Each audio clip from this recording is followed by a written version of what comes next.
Saya Wahyudin Dharma Laksana. Pada kesempatan ini saya akan menjelaskan struktur penulisan artikel untuk jurnal ilmiah. Yang pertama adalah judul. Judul penelitian hendaknya menggambarkan 3 aspek, yaitu problem, metode, dan hasil dari penelitian tersebut.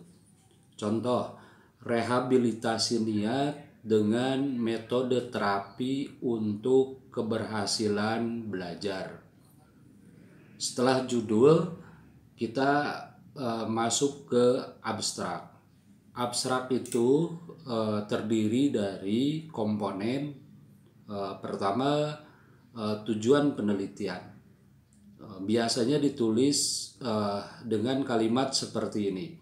Penelitian ini bertujuan membahas rehabilitasi niat untuk keberhasilan belajar. Setelah tujuan, kemudian cantumkan metode. Kalimatnya begini. Penelitian ini menerapkan jenis kualitatif. Kalau kualitatif, penelitian ini menerapkan jenis kuantitatif. Kalau kuantitatif, melalui studi pustaka dan studi lapangan dengan metode terapi dan pendekatan sofistik. Setelah metode, kemudian mencantumkan hasil dari penelitian. Contoh kalimatnya, misalnya, hasil penelitian ini menunjukkan bahwa proses belajar mahasiswa kerap mengalami gangguan, sehingga rehabilitasi niat merupakan tindakan yang relevan. Setelah hasil, kemudian kita mencantumkan kesimpulan. Penelitian ini menyimpulkan bahwa rehabilitasi niat menopang keberhasilan belajar. Setelah kesimpulan, kita cantumkan juga rekomendasi. Penelitian ini merekomendasikan dibentuknya pusat rehabilitasi niat di pendidikan tinggi. Nah, itu abstrak. Setelah abstrak biasanya ada kata kunci.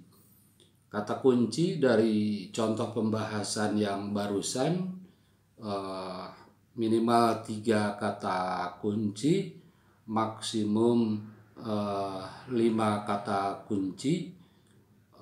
Sebutkan konsep-konsep utama yang dibahas di dalam penelitian ini.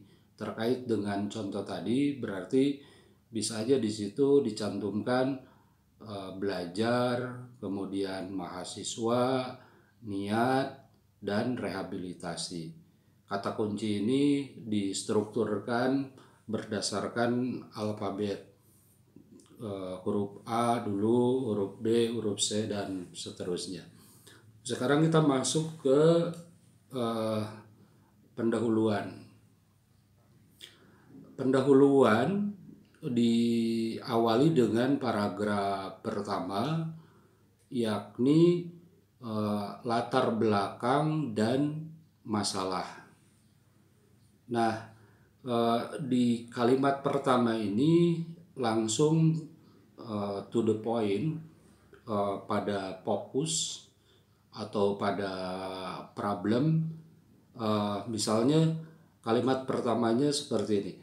Mahasiswa berhasil dalam belajar bergantung niat. Jika kita mengawali dengan kata mahasiswa, berarti kalimat berikutnya kita akan membahas mahasiswa sebagai subjek atau pembicaraan utama. Atau kalimat lainnya misalkan, niat menempati posisi utama dalam mencapai tujuan belajar. Sama saja, kalimat pertama dengan kalimat kedua sama saja, cuman bedanya kalimat kedua ini diawali dengan kata niat.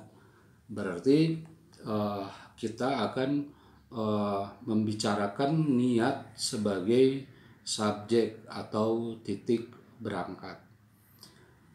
Di dalam latar belakang ini biasanya ada kata namun di situ. Misalkan begini, mahasiswa berhasil dalam belajar bergantung niat. Nah, ada kata namun, selanjutnya ada kata namun. Misalkan, namun seringkali niat itu terbelokkan oleh hal-hal yang tidak perlu, misalkan. Nah, kalimat selanjutnya sehingga, atau kalau tidak sehingga bisa oleh karena itu gitu.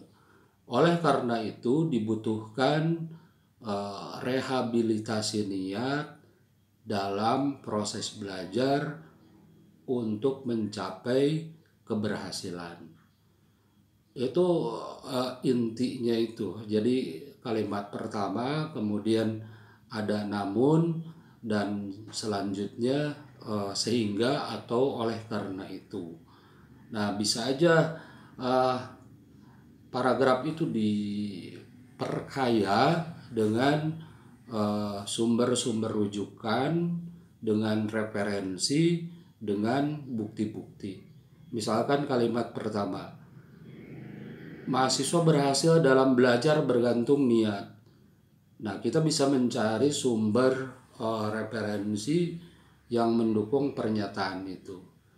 Selanjutnya, namun seringkali dalam proses belajar mahasiswa terbelokkan oleh hal-hal yang tidak perlu. Misalkan cari juga referensinya, bukti-buktinya, atau fakta-faktanya yang menunjukkan pernyataan tadi.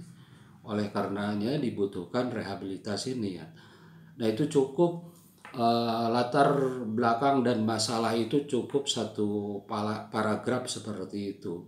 Di situ sudah menunjukkan sebuah fokus penelitian atau menunjukkan studi yang akan kita bahas. Paragraf berikutnya adalah tinjauan terhadap penelitian-penelitian terdahulu. Nah, tentu saja hal yang kita bicarakan tadi terkait dengan niat, terkait dengan rehabilitasi dan lain sebagainya, pasti sudah ada yang melakukan penelitian sebelumnya. Sehingga di situ kita harus mencantumkan, biasanya diminta tinjauan pustaka itu paling lama 5 tahun ke belakang. Kumpulkan, bisa jadi di situ kita menemukan ada penelitian yang menggunakan metode kualitatif, ada pula yang menggunakan metode kuantitatif. Sebutkan aja, misalkan satu tinjauan pustaka ini Ahmad misalkan dengan judul pentingnya niat di dalam belajar, misalkan ini sebuah tesis diterbitkan di perguruan tinggi mana, sebutkan bahwa penelitian itu menggunakan jenis kualitatif yang hasil dan pembahasannya demikian, kesimpulannya seperti itu. Kemudian tinjauan pustaka yang lain juga dicantumkan di situ, minimalnya ada 3 tinjauan pustaka lah. Nah, tinjauan pustaka ini menjadi penting sebagai untuk melihat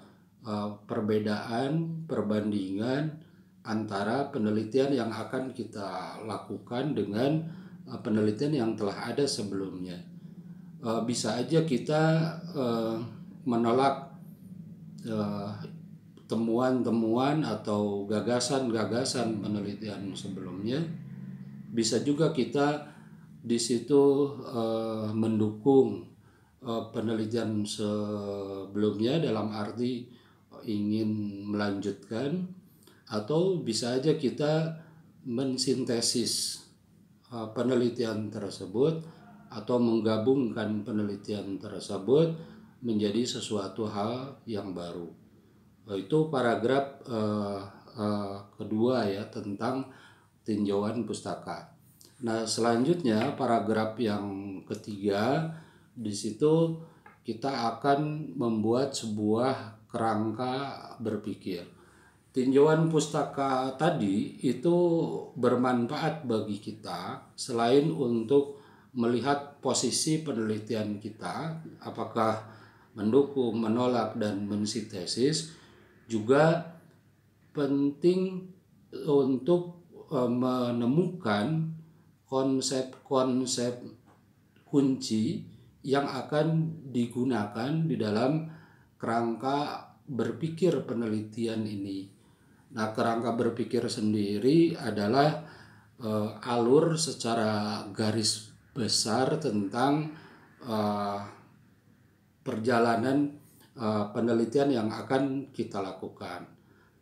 Di tinjauan pustaka itu kita pasti akan menemukan konsep-konsep seperti ya konsep niat, kemudian praktek rehabilitasi, praktek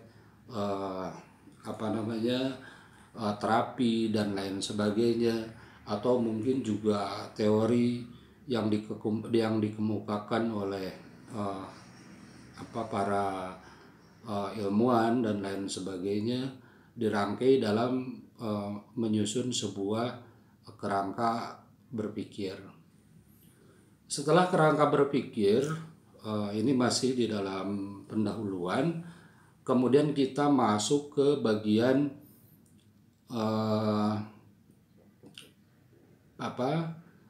formula penelitian. Saya menyebutnya formula penelitian. Formula penelitian ini ada tiga, di dalamnya ada tiga aspek, yakni berupa rumusan masalah, kemudian pertanyaan utama penelitian, dan tujuan penelitian.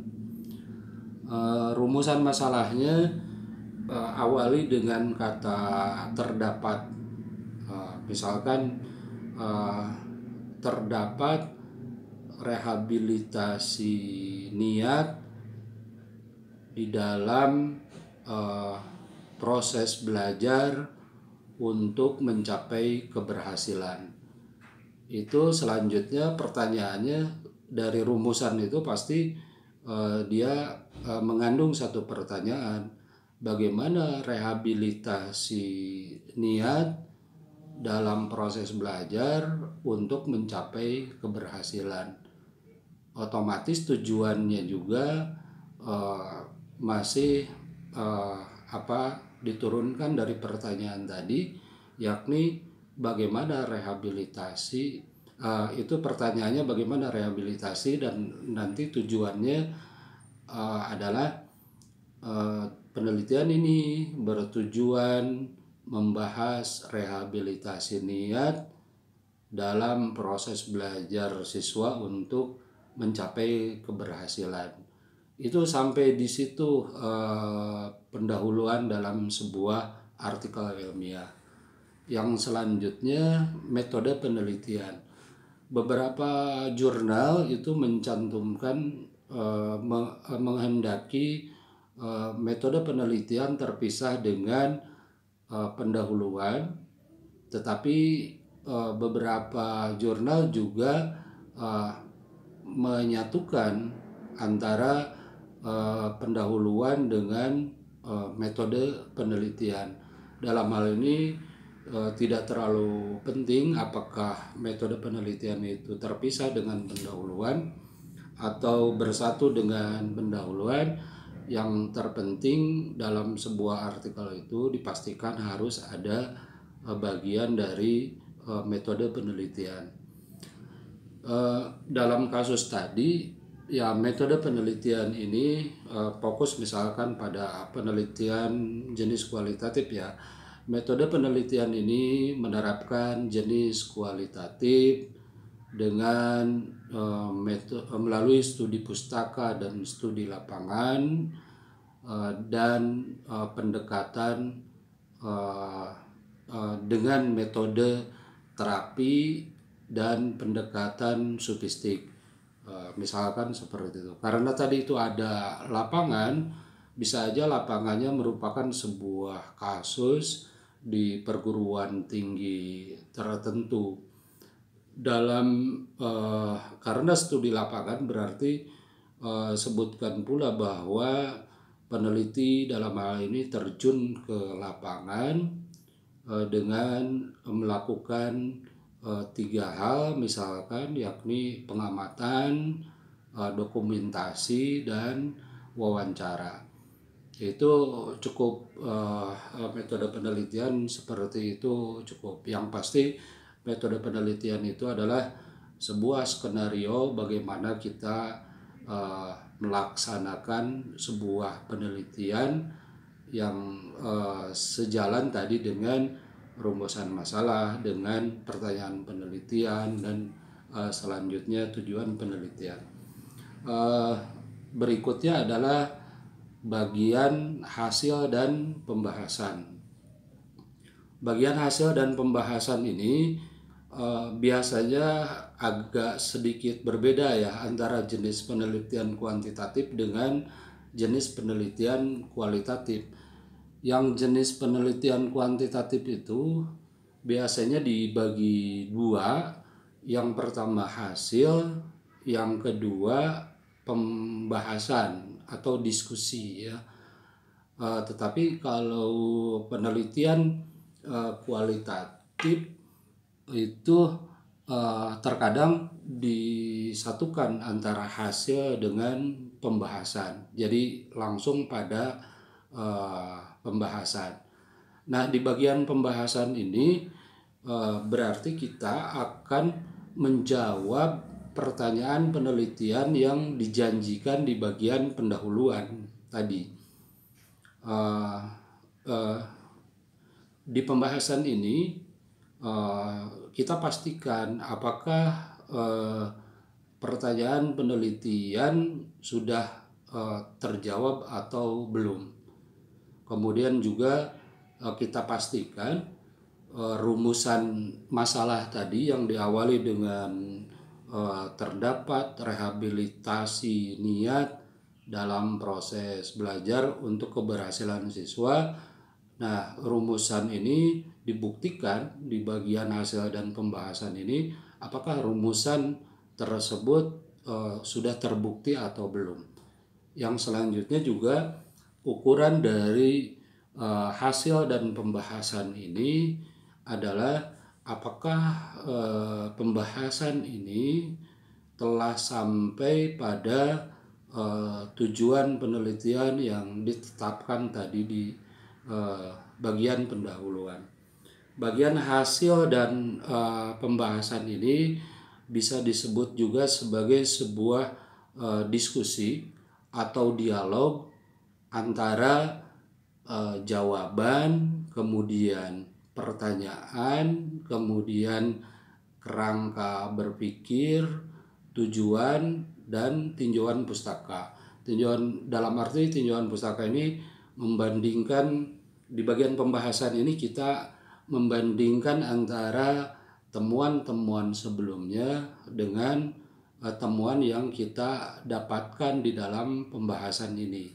Yang selanjutnya juga bisa dilakukan diskusi dengan realitas atau kenyataan.